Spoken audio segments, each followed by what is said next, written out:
name is Andrea, right? So if you didn't know that, that means you're new here.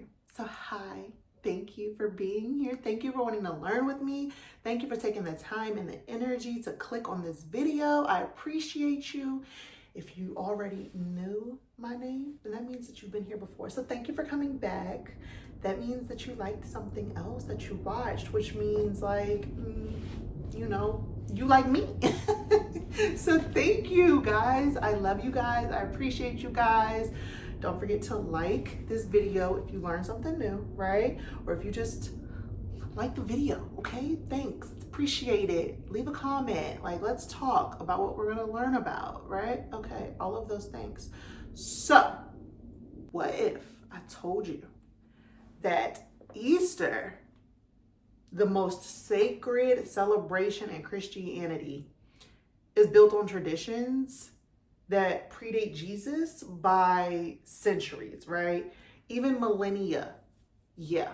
Behind the eggs, the bunnies, even the timing of the holiday itself lies like a web of pagan festivals and fertility goddesses and springtime rituals that the early Christian church didn't erase. They just repurposed it. Yeah. So today we're going to deep dive into the true origins of Easter. Where did the traditions come from, right? Why do we celebrate with eggs and rabbits? How did the resurrection of Jesus get tied into all of that? We're gonna figure it out. We're gonna talk about it. This is just an episode on the hidden history of Easter. Yay. Okay. So long before Christianity, right, humans were obsessed, literally, with one thing in the early part of the year, which was survival and the return of life, right? So spring, especially the equinox, was a major moment. And after months of darkness and scarcity, okay, the sun was back. Crops were growing, animals were giving birth. Nature was just coming alive again, right? So it's no surprise that pagan cultures across Europe, the Middle East, wherever, they all celebrated this shift with festivals honoring fertility, rebirth, and light. So one such festival, possibly named after a goddess, Ostara, I believe that's how you say it. Don't come for me if I said it wrong, was described by the 8th century monk Bede, and according to him, the Anglo-Saxons celebrated her during the month of April. And she was a goddess of spring and dawn, linked to like renewal, eggs, and hairs, symbols of fertility and life. So, you know, now to be fair, there's a ton of historical evidence that Ostara was widely worshipped. Some scholars think that Bede might have been reaching a little bit, right? But the symbols that he describes, the eggs, the rabbits, and springtime, are ancient and they're widespread, right? They show up in Babylon, they show up in Persia, they show up in Rome, right? So guess what? Guess where else these symbols show up? They show up later, right? They show up in Easter, like the Easter that we know. Okay, so how did a spring festival for a fertility goddess become the most sacred day in the Christian calendar? I don't know. Let's go back, right? Let's go back to the 1st century.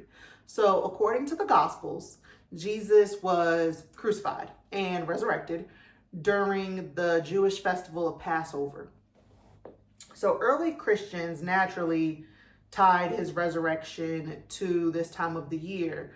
But here's where things get interesting, right? By the 4th century, Christianity was growing like quick and they needed consistency.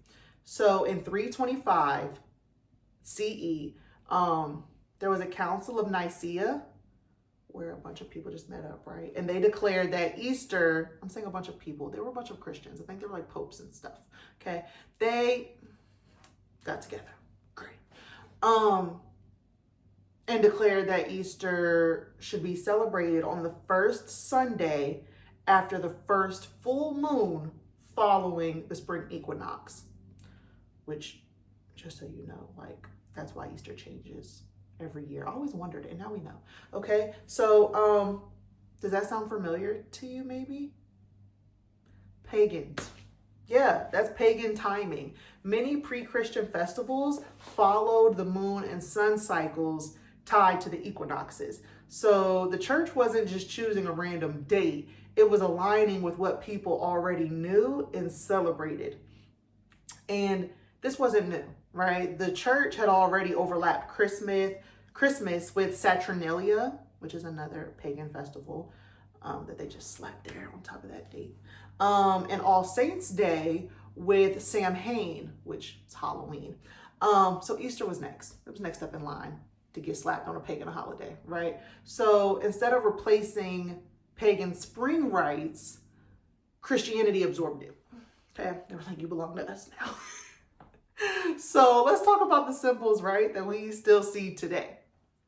The Easter bunny, that is from Germanic folklore. The Ostershaus, I'm gonna put the word, yeah, that, was a magical hare that laid colored eggs and delivered them to children, kind of like a springtime Santa Claus, right? Okay.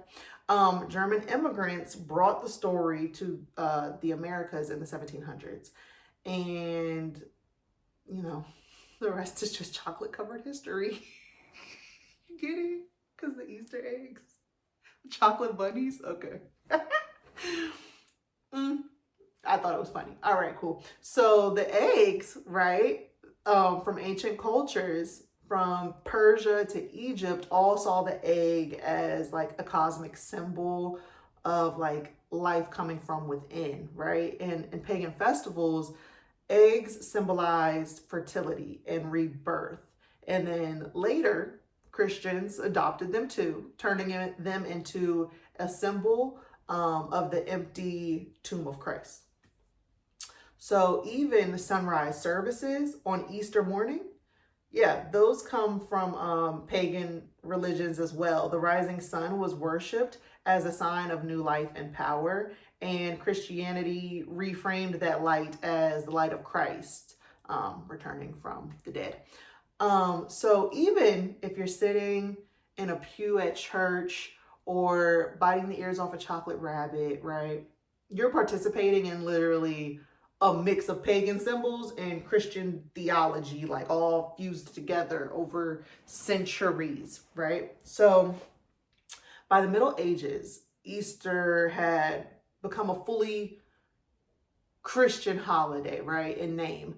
But the old traditions didn't die, obviously. They just morphed. So folk customs stayed alive in villages, passed down in stories, rituals, local celebrations.